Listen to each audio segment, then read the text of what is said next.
Hello and welcome to the Heads and Volleys podcast with me, Lee Dunn. I've got 30 years of coaching experience, me. What do I need to take a coaching license for? Perhaps that phrase is something that you've heard before. Perhaps it's something that you're familiar with. Maybe you have also said it yourself and you've figured out how to listen to a podcast also. But what I really want to address in this episode is coaching education, and not just what it takes to, or what is required of you when you sign up to take a formal coaching license through the Soccer Federation or any other organization, UEFA or whoever, but really how you can apply yourself, how you can learn from so many other influences within your soccer coaching world, whether that's your club or on your field or in your community, but also in the wider world too, online and digital content and things like that too. So there's lots of material out there, there's lots of experience, and I am honestly overhearing when someone says that they have all of these years of experience. So I really get into kind of what those years of experience mean, and asking the question of what you're doing to stay current, what you're doing to stay on top of your players and on top of the game that never seems to change but is consistently changing in front of us. And so today's Heads and Volleys podcast will be a lot of my opinion, a lot of my own experience, and I would definitely love to hear your opinion too. In the last Heads and Volleys episode, I talked with Patrick King, and we covered a lot of material in regards to who you are as a coach and what you're bringing to the game, what you are bringing to your players, and how you're enriching the game, or what your legacy may be when you're done with it all, when you hang up your boots, so to say. And the clip I'm about to play you comes from that previous podcast, which was titled "Click on One and 5 More Open." And it really sets the preface for what this conversation is going to be about and where I come from on it. So here is a outtake from that episode. How do you improve? You're only going to improve by trial and error only. And you're only coaching 3 times a week, and you're only playing once at the weekend. I mean, that's a big part of it. But discussion, Twitter, YouTube, watching games, video analysis, coaching courses, coaching education. You hear me laughing in the background there? It's because I'm chuckling because I agree, and it's so nice to talk with someone else who feels the same, and there's a very good chance that you're listening and agree with what we're saying there too. But it's really important for me now to set the scene that the game itself is still the same.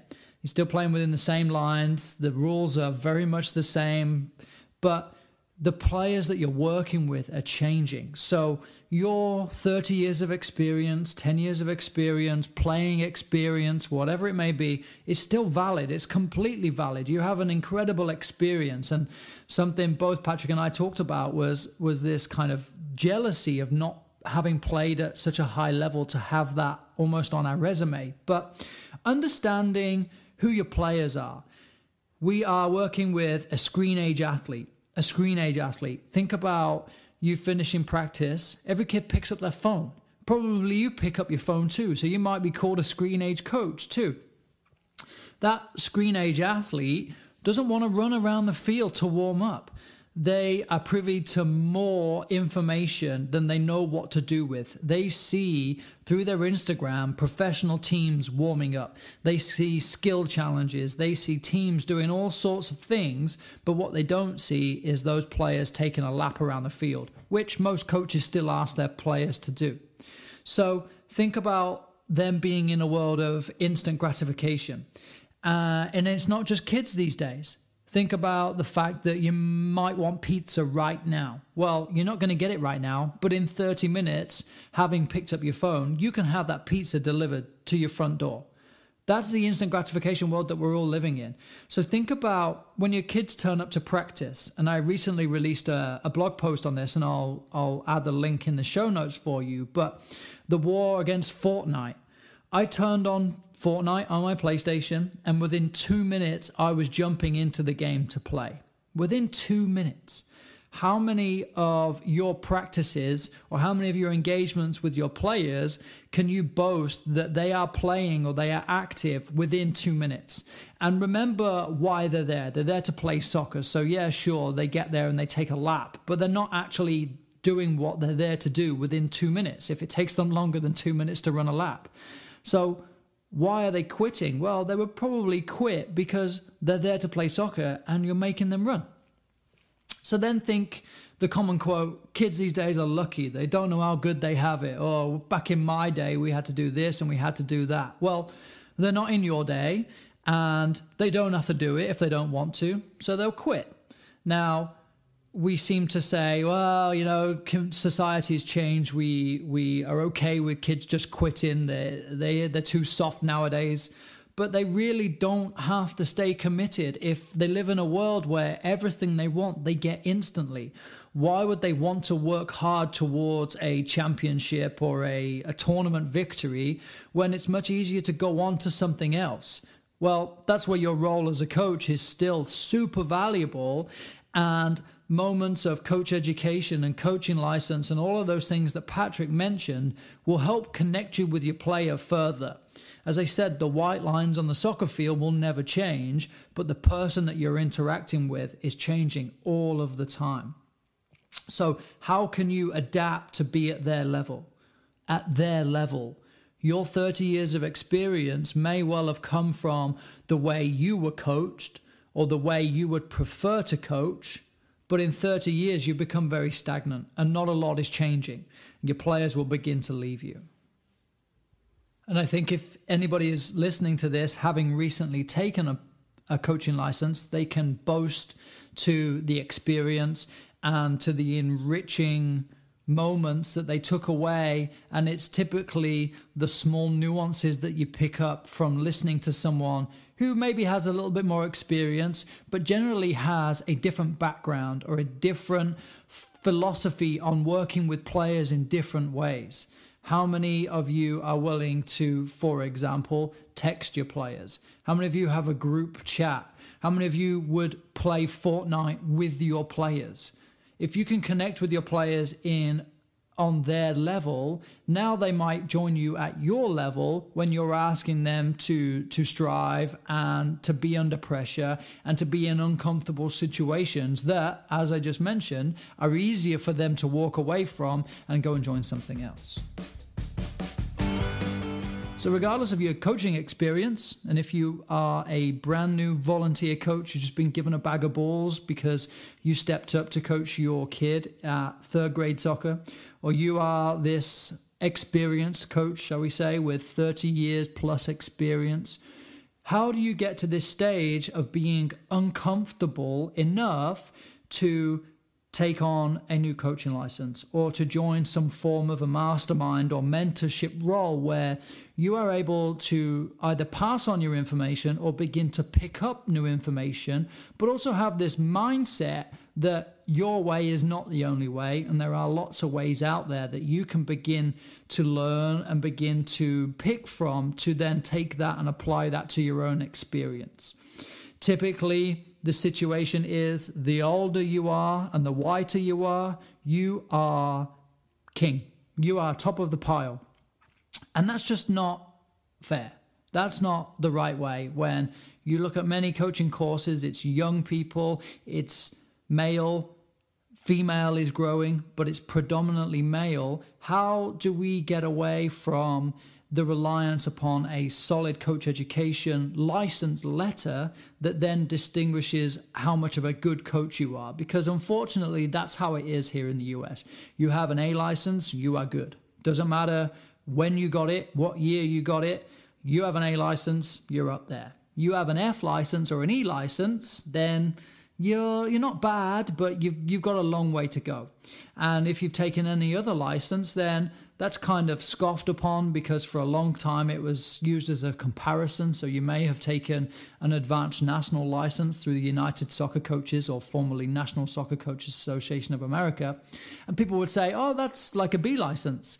So then it was used as an alternative to a B license. And then it becomes a mess of what license do you have? What license do you have? And then here I am saying, well, you've got 30 years of experience, but it doesn't necessarily mean anything. So how do we begin to tie it all together in a way that is going to enrich not only you, but the people that you're involved with? And it really starts with, how are you staying current? Can you say you are the best coach today? Not 5 years ago, 10 years ago when you finished playing, but are you the best that you can be today? So I will start with licenses. Coaching licenses, they're fantastic. You heard Patrick mention it, and in the previous episode he goes on to talk about some of the best things and some of the most valuable knowledge he picked up was after class, where you're sat with your roommates or the people that are also taking the course in a canteen or a cafeteria of some college, where you are sat moving salt and pepper around and talking philosophy and theory in terms of your understanding of the game. And there's so much that you can pick up just from not even reading the content of the course, but being present enough to talk with the other people on the course. And it's not an ego thing. It's not I am a better coach than you. It's an environment in which we are all here to learn. We're all here to be better. And here is what I like, and what do you like? Challenge me. Give me your opinion. Let me know what I am perhaps missing, or what do you think? This is the value of a license in which you're fully submersed. You are living and breathing the science and the art of coaching with other professionals who are there for the same reason. It's a brilliant experience and something that I just can't recommend highly enough. The issue with licenses like this is that it becomes a commitment, and it's also a financial burden. The courses now are thousands of dollars. They take up months and months of commitment. And if you're supposed to be on the field every night with your teams, well, you're away for 3 weeks of the 6-month commitment now. So you have to find cover. You have to figure it out with your club. They have to be lenient enough. You have to leave your family. There's so much more that is required of you to take these licenses. There's also a wait list, so there can be a delay in you moving through the licenses, which some people will say is good because it takes you time to learn the material and then to live and apply the material. But then there's no use in going from a D license to an A license in 2 years. You're not learning, you're not applying. So the wait list is good, I think, and it's good for building patience, and it's good to allow you to apply the tools from your previous license. However, there is a lack of patience for completing licenses, and that's because often a club or a coach or an individual will say, we have A licenses, or I have an A license, and an A license is like a status. It means I am at the top. And it's just not a fair reflection of the amount of people that are working below an A license, but are at the top of their game, that are working in the true fundamentals of the game, but are disregarded because they don't have that correct letter on their resume. And it's really not fair. So whilst it is nice to step up the pole and to complete all the way up, it's not relative. If you are coaching in the 7v7 game in a recreational grassroots program, you don't need an A license. You might want to start with the grassroots licensing that's appropriate for you with online and in-person training. But that is enough for you to learn from and for you to begin to apply yourself effectively for your players to develop. So what's the deal now? You've completed your A license, you're at the top of the pole. What do you do?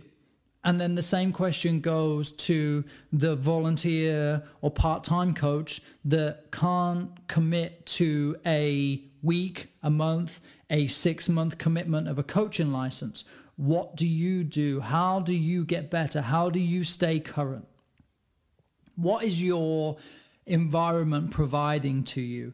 Are you finding yourself on a field, maybe by choice, finding yourself on a field away from everybody else, because then nobody can critique you, nobody can comment on what you're doing? Or maybe you're super secretive and you've got this secret philosophy and methodology of working with your players that you don't want anyone to see. Now, are you encouraging the game to grow? Are you demonstrating a growth mindset where you are open to A, sharing your material? Because all of soccer is plagiarism. There's nothing new per se coming out right now. There may be new ways of player movements with fullbacks tucking inside, or the original was like a false nine. But chances are what you're teaching your players probably is not that revolutionary. So why don't you share it? Or B, why don't you open up and have somebody ask you questions about what you did and challenge you on your philosophy and on your theory? Because if you truly believe it, then you'll stand up for it, and it will, if anything, invigorate you in your coaching delivery, that you truly believe in what you're doing. Or have you simply found something online and thought, yeah, this will work. I'll run my players through switching the point of attack at 7v7 and we'll see how it goes. And if that's the case, really encourage you to reach out to someone or to share a practice with someone and gather some feedback, get some information. But not sharing and hiding away really is not helping anyone, because ultimately we're there for the players, and us improving is going to help them improve in the long run. There's a good chance that you are working for a club. Club probably has a director of coaching or a technical director or some kind of coordinator for your age range of players or gender even. What are they providing for you? Ask the question. Can they come and watch? And unfortunately for a lot of directors of clubs, for them to be a full-time member of staff for that organization, typically they have to coach multiple teams. So if you can find a club or an organization where the full-time member of staff does not have to be coaching teams, those are the organizations to jump on board with, and have those people mentor you, have them provide guidance, have them provide feedback, have them run practices for you to learn from. And there's lots of fun ways that this can be done, with master classes where a coach may have a team and your team just watches them for a few minutes in the practice, how he or she, the coach, works with the players, how the players are performing the certain practice or certain aspect of a game. Then you take your players and mimic what they were doing. You have seen it in action. Your players have seen it in action. They've seen a great example. Now go and do it. These are some of the best environments that I've ever been in, because everybody is there for the same reason. And it's the same reason that I keep going back to. It's for the players. The players are developing. If I'm developing, the players are developing. If I listen to a coach or I watch a coach get down on one knee and look a player in the eye and ask them how they could do something differently, I'm not going to stand on the side of the field and shout, "What on earth are you doing?" next time a player makes a mistake. But I'm going to follow that behavior because I've seen that player respond positively by giving their own opinion and by being led by a role model of a coach that understands what that player needs. And I've learned that in a 20-second observation. So if you can learn that in a 20-second observation, imagine what you can learn from being in an environment where that is expected, that you and your team are watching other teams, or you're in a cohesive environment where everybody's working through the same idea towards the same goal, which is all about the players. And if your club is not providing that to you, my question would be, why? Why do I not have somebody watching me? Why do I not have somebody providing me advice or guidance? Most of us work in a day job where we have a boss that is very quick to provide feedback, and the soccer environment should be no different to that. Then also consider what your local league is providing to you. You may find yourself invited to things like symposiums. Here in Northern California, we have US Club Soccer by way of NorCal Premier. They run a symposium and it's partnered with several different organizations, but this year it's partnered with Stanford University, who've been national champions for the last couple of years, and the German Football Federation. So there is substantial quality behind the offerings of this symposium. And they broadcast what speakers are going to be there, what the content is going to be, so you can make your own choices. But if you are looking for just something that you are trying to work on with your team, then you're probably not going to attend a symposium like this. But if you attend a symposium knowing that everybody is there for the same reason, which is to improve in some way or another, and is to share information, then you will go with an open mind and you will pick up so much information that you may have been worried about how to switch the point of attack, but in the grand scheme of things, you will learn little things that will just help you connect and coordinate with your players and with your club in so many different ways. And you make friends while you're doing it. So next time the coach that you're coaching against isn't an enemy, he's actually a friend that you sat and had lunch with on the symposium 2 years ago. And now the soccer world is becoming more and more cohesive in that I'm not trying to beat you. We are trying to create an environment for our players to play. And if I win, then great, you can buy me lunch next time. And I've mentioned Twitter a few times. I use it so much. Right now with my day job with the league, we are considering removing throw-ins from 7v7 soccer. When I first joined, we realized we would have lower numbers in recreational soccer at the older ages, and it was at that U14 age, 13, 14 age when players were going from 9v9 to 11v11. So we made the decision to run our league as 9v9 soccer. We took away 11v11 because the number of players that would drop or would struggle with commitment due to high school activities and extracurricular programming that they were involved in, having a squad that could support an 11v11 game but only require 9 to play made so much sense, and our numbers have grown and players are playing the game. Was there a little bit of pushback? Yes, of course, because it's not, in quotes, the real game, but the players are playing, and that's what we're ultimately about right now. These players are playing with their friends. They're enjoying the game. They don't mind however many people are on the field. They just want to play. So then why would I consider having throw-ins? If throw-ins are killing the game, then foul throw, foul throw, foul throw, foul throw. And even worse is coaches have 1 or 2 or sometimes 3 practices with their team if they're very lucky. Why would we allow them to waste time, valuable time with their players in throwing a ball, which is a medial restart for a game that is played with the ball at their feet? So then why not take away throw-ins and implement kick-ins? So this is the sort of stuff that I am able to have discussions with people, and I throw the idea out on Twitter and I get feedback. It turns out that the province of Ontario does it. In Scotland, it's done at 7v7. And more experience of people saying that this is either valuable or it's something that is questionable. Now I'm reaching out to more and more people that are able to give me some kind of insight and some kind of advice. Try it for yourself. Follow #SoccerChat. Follow a bunch of coaches, myself included, at LeeDunneSoccer, and ask a question. And you would be amazed at the information that you get back. You will be challenged, but in a fair way. And of course, there are always people who know better or who have this closed mindset that your way is wrong, or if you're speaking their language, maybe they think that you're an amazing coach. But for the most part, you will see fair and open discussions of people that genuinely care about the game enough to engage with a stranger in regards to whatever their problem may be. And I really, really, really encourage you to join that platform. So if you have 30 years of experience and you've seen it all, why aren't you giving back?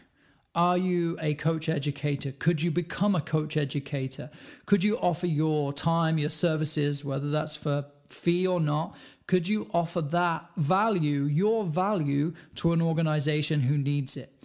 Do you drive past a park and see coaches working and probably scratching their heads as to what on earth they're doing on the field with their group of recreational young players?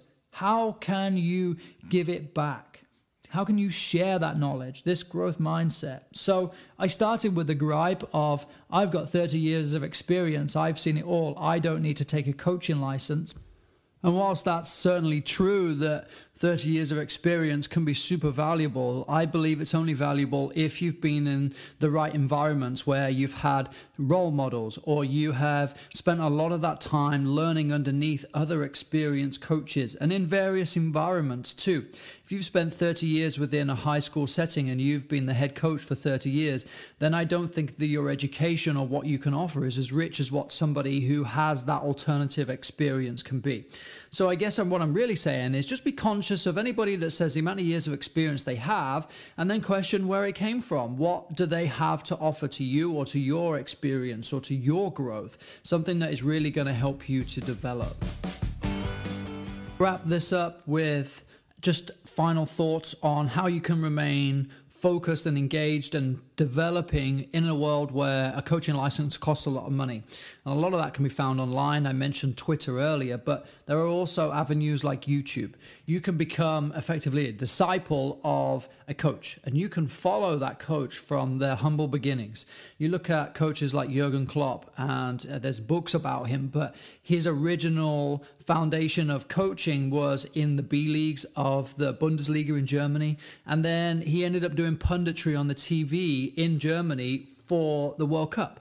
Now, he began to shape his philosophy and his style by using opportunities like that to broadcast how he sees the game and what he thinks, and almost being challenged on the spot on live TV.